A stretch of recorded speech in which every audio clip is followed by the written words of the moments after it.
Última vez. Gracias, Francisco. Un gusto enorme estar en tu programa. Esta vez espero que la traba del Internet no se presente. Estoy seguro que no va a ocurrir. Bueno, me encanta estar acá. Gracias. Bueno, ¿puedes recordar, ya sé que lo dijiste la vez pasada, pero igual para recordar al público, qué cosa hace tu oficina concretamente, la oficina esa de la relatoría en la que tú presides? Bueno, la relatoría se creó hace 20, 25 años por la Comisión de Derechos Humanos de Naciones Unidas, hoy se llama Consejo de Derechos Humanos, para hacer un análisis permanente con propuestas, recomendaciones, examinando los retos, las dificultades y los ataques a la independencia judicial y a la función de los abogados. El relator o la relatora emite informes, hace comunicaciones con los estados, hace visitas cuando hay una situación que lo amerita, siempre que exista, por supuesto, esa es la regla, una invitación por parte del Estado concernido, y se promueve una serie de debates y de propuestas interesantes, ¿no? Por ejemplo, el día de hoy, en la mañana nuestra, la tarde europea, he tenido una reunión con una comisión de expertos del Consejo de Europa que ha decidido promover un convenio internacional para la defensa de la actividad de los abogados, que se ven atacados en muchos lados. Hay más de 1.600 abogados en los últimos 5 años detenidos, asesinados en diferentes países del mundo, y hacer un convenio que, si bien se genere a partir del Consejo de Europa, permita que países de otras regiones del mundo puedan hacerse parte de ese convenio para la protección de la función de la abogacía. Esa es una de las tantas funciones, por ejemplo, que puede promover y proponer un relator o una relatora sobre independencia judicial, en un contexto, hay que decirlo, Francisco, en donde los ataques a la independencia judicial son, si se quiere, plurinacionales. Ya no solamente provienen de países con tradiciones autoritarias, dictatoriales, que vienen a ser los llamados sur global, sino también hay afectaciones a la independencia judicial muy serias en países de la Europa democrática, como Polonia, Hungría, e incluso afectaciones a la función de los abogados hasta en países como Bélgica y Francia, por supuesto no comparable con lo que ocurre en otros lados. Entonces, es un papel, diríamos, complementario a la de los organismos que supervisan tratados internacionales, pero no existe un tratado específico sobre el tema de los jueces o sobre el tema de los abogados, de manera que un relator tiene un montón de actividades y responsabilidades en ese sentido. De acuerdo. Bueno, para el público, el Consejo de Europa es un organismo que no tiene nada que ver con la Unión Europea. Es un organismo que se creó en 1949, que reúne prácticamente a todos los países europeos, salvo Bielorrusia. Me parece que ahora Rusia se ha retirado, está suspendida su membresía en todo caso, que es un consejo que, bueno, de cooperación en varios aspectos, pero sobre todo tiene el Tribunal para los Derechos Humanos en Europa. Es un organismo que, recuerdo, no tiene nada que ver, pero nada que ver con la Unión Europea. La Unión Europea tiene el Consejo de la Unión Europea y el Consejo Europeo, pero el Consejo de Europa es otra cosa. Puede ser un poco complicado, pero así es, esa es la realidad. Un poco para que el público sepa de qué estás tú hablando en este momento. Ahora, el tema de la independencia de los magistrados, de los fiscales, tiene que ver muchas veces por la manera en cómo son nombrados, ¿no? Hay varias maneras de nombrarlos. Puede ser, muchas veces son en los gobiernos con el poder legislativo. Pueden ser también organismos independientes, como es ahora en el Perú, ¿no? Y también en algunos casos, como en el caso de Bolivia, se instituyó la elección popular. En Estados Unidos creo hay unos fiscales a nivel estatal que son elegidos también, pero no es, me parece, lo más frecuente. ¿Cómo está más o menos, si tú ves en general? Me imagino que lo que predomina debe ser, supongo yo, que por lo menos a nivel superior son los gobiernos con los poderes legislativos que nombran a los jueces, fiscales. ¿Cómo ves tú, cómo es más o menos la cosa de acuerdo a tu experiencia? Sí, pues a nivel de los procesos formales es así. Hay una fuerte presencia en los propios países europeos, en Estados Unidos, del poder legislativo que de alguna manera ratifica o nombra a los propuestos por el poder ejecutivo. No existe una regla universal sobre cómo deben designarse los magistrados, especialmente en las altas cortes, lo que realmente es un problema, porque lo que es cierto es que si hay trayectorias en sociedades y países democráticos, este nombramiento, esta ratificación por los senados o los congresos suele ser muchas veces una formalidad para designar a personas muy calificadas en lo suyo. Lamentablemente esa misma formalidad sirve en otras condiciones para designar a personas proclives y sometidas al poder político. De manera que lo que como relator he aprendido y en mi larga experiencia como abogado es que en lo posible hay que sacar al poder político de los procesos de selección y de designación para que las personas que sean designadas lo sean solo en función de sus calificaciones profesionales, de su compromiso con la democracia, de su compromiso con los derechos humanos. Estamos viendo cómo cuando Trump propone con criterios políticos a personas para que cambien el curso del derecho constitucional en ese país y retroceda históricamente en temas ya avanzados, ya conquistados, lo hace con un criterio político y las ratificaciones en el Senado se hacen también con un criterio político, así como que el Senado impidió que Obama pudiera designar a un magistrado de la Corte Suprema.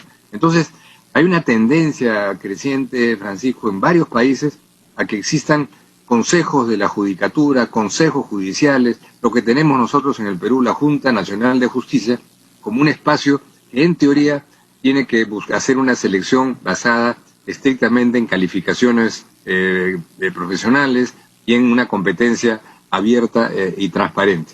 No siempre funciona así. Claro. El Consejo de la Magistratura ya sabemos que fue un desastre.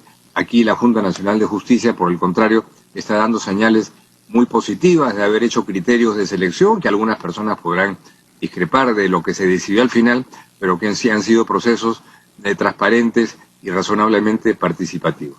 Claro. En Bolivia sí. hay una situación distinta que tú has mencionado, ¿no? Que es la elección popular de los altos magistrados, de los miembros de la Corte Suprema, del Tribunal Constitucional y del Consejo de la Magistratura, que son elegidos en votación universal y directa, en donde toda la gente vota por esos altos cargos, que es un tema muy controversial en ese país, ¿no?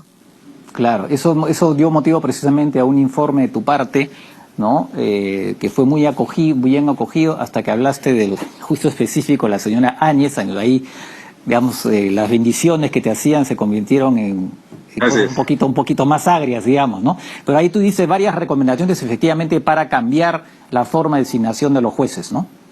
Así es, porque digamos, ya está en la Constitución, de manera que es muy difícil que un relator tenga pues la imprudencia de decir, bueno, cambien la Constitución, ¿no? Uno dice, bueno, abran una discusión, promuevan una revisión y al menos piensen en un sistema en donde los criterios de preselección sean más afinados. Explico cómo funciona el tema en Bolivia. En Bolivia los candidatos o candidatas que pueden ser propuestos a la sociedad son filtrados por el Congreso, por la Asamblea Legislativa Plurinacional. De manera que hay un primer filtro que es básicamente un filtro político, no hay un criterio ahí técnico. En segundo lugar, cuando se somete las candidaturas a la votación, se hace en un planillón inmenso en donde hay decenas de caritas, decenas de fotos, como 50 fotos para la Corte Suprema, 50 para el Tribunal Constitucional y otras 50 para el Consejo de la Magistratura, en donde el 98% del electorado no tiene idea quiénes son esos candidatos y candidatas. O sea, le aparece el nombre, no se pueden hacer campañas electorales, de manera que es un misterio cómo se vota.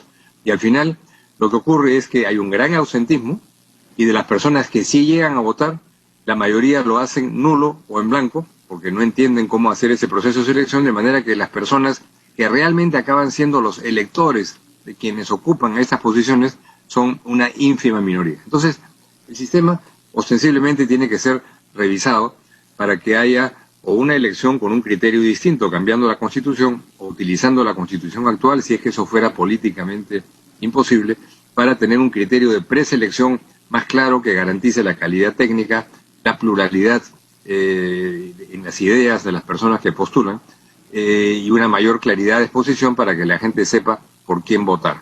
Pero en general lo que esto nos demuestra que la idea de una elección popular que suena muy democrático, que suena muy participativo, que no lo es y ocurre más bien lo contrario, ¿no? Claro, es un poco como, cuando acá se elegía los miembros del Consejo Nacional de Magistratura, eran elegidos por los colegios profesionales, en buena parte de ellos, era un desastre, porque no podías tampoco controlar quién salía elegido, finalmente era el que hacía mejor campaña, ¿no? Así es, y quién puede ser un buen magistrado o una buena magistrada en la Corte Suprema, eso requiere una serie de revisiones técnicas, de calificaciones profesionales, de exámenes, por supuesto, de entrega a los principios fundamentales, y eso en una elección general en donde a la gente en cualquier país no le es fácil distinguir, bueno, qué funciones tiene el Tribunal Constitucional, cuál es la Corte Suprema, qué cosa es el Consejo de la Magistratura, hace que esto sea una falsa afirmación de participación democrática. Pero yo encontré en Bolivia, Francisco, una actitud muy favorable para discutir esto. O sea, nadie se emperrecina, tal vez habría algunos, pero no los conocí, que decían no, que el sistema no puede modificarse, no puede revisarse, que funciona perfecto. Entonces, uno encuentra aún condiciones adversas y en sociedades democráticas abstractas, no solamente, sino también en sociedades democráticas concretas, como las de países sudamericanos, que sí hay actitudes abiertas para un debate que puede ser controversial, pero que puede ser siempre también constructivo. Yo vengo en ese sentido bastante positivamente impresionado de la experiencia en Bolivia. Hay mucha confrontación política, hay también polarización, pero están más claras los motivos y las razones, hay confrontaciones ideológicas. No es una pelea a muerte entre el Congreso y el Ejecutivo para ver quién liquida al otro primero sin saber exactamente por qué, ¿no? Entonces creo que hay que mirar a nuestro alrededor y ver que no digo los modelos, ¿no?, pero las experiencias sanas de procesos democráticos pueden existir muy a la vuelta de la esquina en países que a veces han sido vistos como ejemplo de otra cosa, de desorden, de caos, de golpes de Estado, con visiones a veces simplistas y muchas veces equivocadas sobre un país como Bolivia. Claro, sí, pues hay una discusión, hay varias propuestas, ¿no? Hay un Juan del Granado, me parece que tiene unas propuestas, no sé si hablaste con él, tiene propuestas, sí, claro, también de reforma judicial, en fin, varias personas efectivamente que tienen propuestas, pero claro, creo que esa discusión ha quedado un poquito en segundo plano desde que hablaste de Áñez, ¿no? Es un poco, pero en fin, me imagino que la discusión prosigue de todas maneras. Ahora, otros casos complicados en América Latina, estoy pensando por ejemplo en El Salvador, donde gran parte de los jueces fueron jubilados, supuestamente porque eran corruptos, o sea, todos eran corruptos y los que creo que tú me corregirás, creo que los que tenían 60 años para arriba fueron todos jubilados, ¿no? Y eso evidentemente constituye una interferencia en la independencia del Poder Judicial, ¿no? Mira, un magistrado puede ser destituido, por supuesto que sí, pero tiene que haber un proceso razonable para que sea un proceso basado en una explicación, en una justificación, y no como lo que se hizo en El Salvador, que es un poco el estilo de que hizo Fujimori en el año 92, es hacer una lista negra de los que se van a su casa al día siguiente, sin una explicación, sin un debido proceso, sin un recurso al que pudieran ellos presentar. Y se designó también entre gallos y medianoche a una nueva sala constitucional y en general a una nueva Corte Suprema, a un nuevo fiscal, ¿no? Es decir, sin participación, sin transparencia, sin ningún criterio objetivo para tener razones y un rigor en los procesos de selección. Es decir, se hizo lo que hacían los golpes militares, o se hizo en el Perú después de un golpe de Estado, una especie de golpe de Estado para atacar la independencia de la Corte Suprema y del Tribunal Constitucional que está dentro de la Corte Suprema en El Salvador. Entonces, esto nos da cuenta, Francisco, de un detalle bien importante. En América Latina hemos avanzado políticamente, en donde ya no hay esta explosión a través de golpes militares, en donde la democracia formal era básicamente una farsa porque no funcionaba, al que no le gustaba un comando militar destituía al presidente. Eso ya acabó, felizmente, y hay procesos en donde al vitalizarse las formalidades y las sustanciabilidades, si cabe la palabra, democráticas, los altos tribunales empiezan a adquirir mayor importancia, porque pueden objetar la constitucionalidad de una ley, la constitucionalidad de un decreto del Ejecutivo, y hacen cosas que hace 30 o 40 años los sistemas judiciales en América Latina no podían hacer. De manera que hoy día las tentaciones de atacar esa independencia aparecen cada vez que hay un pequeño propósito autoritario, como el que hay ostensiblemente hoy en El Salvador, o lo que ocurrió en los últimos años en Venezuela, de atacar básicamente a la justicia para la que la justicia no ejerza un papel de contrapeso. En la época de las dictaduras militares eso no existía, simplemente había un golpe de Estado, se cambiaba a toda la Corte Suprema o a todos los jueces, ¿no? Entonces, Yo creo que eso, siendo terrible lo que ha ocurrido en El Salvador, da una señal de que hay un espacio que se va desarrollando y que va generando en las mentalidades autoritarias sospecha. Y eso ocurre no solamente en América Latina, en Hungría se han metido con el Poder Judicial, en Polonia, estuve en misión en Polonia, simplemente cambiaron el límite de edad para deshacerse de la presidenta de la Corte Suprema. Les bajaron la edad de jubilación a los altos magistrados de la Corte Suprema, solamente a ellos. Les pregunté a los del gobierno por qué hacían esto. Bueno, para darles una vida más feliz. Y si quieren, eso no era la verdad, ¿no? Y le daban la posibilidad a los que habían sido jubilados a la mala de poder pedirle al presidente del país poder regresar a la Corte Suprema, obviamente con un criterio que sería de decisión 100% político. Entonces, pero sí, has dado en el clavo. En El Salvador hay un problema serio ahí y que tiene que ver con una lógica autoritaria que se enfrenta a una Corte Suprema independiente y que simplemente está más allá de la paciencia de un gobernante autoritario. Claro, y ahora que has hablado de Polonia, en Polonia también hubo una controversia porque quisieron crear una cámara disciplinaria para los jueces. Finalmente, bueno, hay que decir también que Polonia está en estos momentos como Hungría, por cierto, están bajo un procedimiento del artículo 7 del tratado que podría ser en última instancia de dos países suspendidos de la pertenencia a la Unión Europea, pero eso no va a ocurrir porque la decisión tiene que ser unánime y entre ellos obviamente se van a proteger. Pero en todo caso los dos países efectivamente están en estos momentos en la mira de las autoridades de la Unión Europea por atentar contra el Estado de Derecho y en particular en el caso de Polonia con el tema de los jueces. Aunque entiendo que con el tema de la Cámara han tenido que retroceder para poder recibir, digamos, los fondos que la Unión Europea reparte para permitir a los países salir de la crisis, ¿no?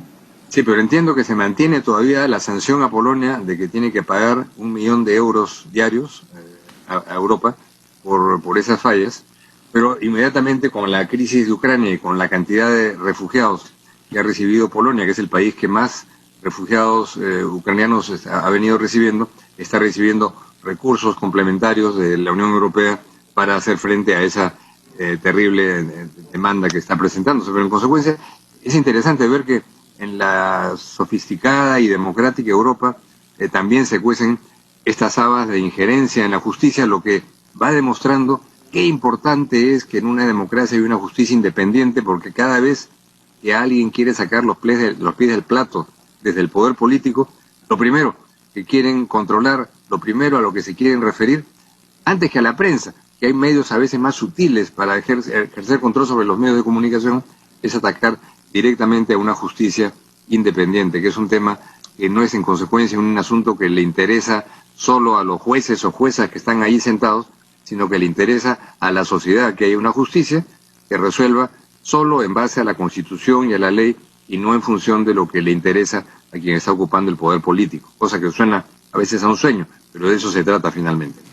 Una última pregunta y muy breve, porque me llamó la atención lo que dijiste sobre respecto de Bélgica y Francia, me has dicho sobre respecto al rol de los abogados, que así de manera breve, ¿qué está pasando ahí? Mira, no es un asunto pues que tiene la gravedad de lo que puede ser el asesinato de más de 50 abogados en Filipinas o cosas graves que pasan en otras regiones del mundo, pero sí cuestionamientos a través de la Central de Colegios de Abogados de Europa, que es una central muy activa, muy vigorosa, de despachos de abogados que son sus archivos de pronto incautados por una decisión policial, por una decisión judicial, por supuesta vinculación de los abogados con las personas cuyos casos tienen que defender en la justicia penal. Es decir, una equivocada sinonimia entre el abogado que defiende a alguien acusado de un delito y convertir a ese abogado en consecuencia en responsable también de ese delito. Entonces, no es algo comparable a las atrocidades que pasan en otros lados, pero sí un tema que la Central de Colegios de Abogados de Europa resaltó con mucho énfasis, con mucho interés, al que se suma un hecho reciente, que son los abogados catalanes que cuestionan que se habría aplicado contra ellos el programa Pegasus de interceptación telefónica, afectando su libre ejercicio de la profesión. De manera que no es que en todas partes se cuezan habas de la misma envergadura, pero sí que en todos lugares es importante que haya una supervisión por parte de la ciudadanía y de la comunidad internacional. Claro, en algunos casos son habas del tamaño de una sandía y en otros lados son habas, pero son habas igual. Efectivamente, y ese Pegasus, le recuerdo al público que el sistema Pegasus es un sistema digamos, es un sistema de espionaje telefónico desarrollado por Israel que permite ¿cómo se llama? Espiar los celulares, incluso sin manipularlos propiamente, sino desde afuera, ¿no? Entonces es un problema que ha hecho mucho escándalo en varios países, incluidos, por supuesto, en España y en el tema de los catalanes. Bueno, hay mucho por hablar de este tema, seguramente te vamos a volver a llamar para seguir hablando en algún momento. Gracias, Diego, por estas precisiones y, como digo, pues te volveremos a molestar en alguna otra oportunidad. Bueno, muchas gracias, Francisco, y felicitaciones de nuevo por un programa tan ilustrativo y tan interesante para seguir de cerca siempre la actualidad internacional que tanto tiene que ver con lo que ocurre también todos los días en nuestro país. Muchas gracias. Gracias. Muy bien, la pregunta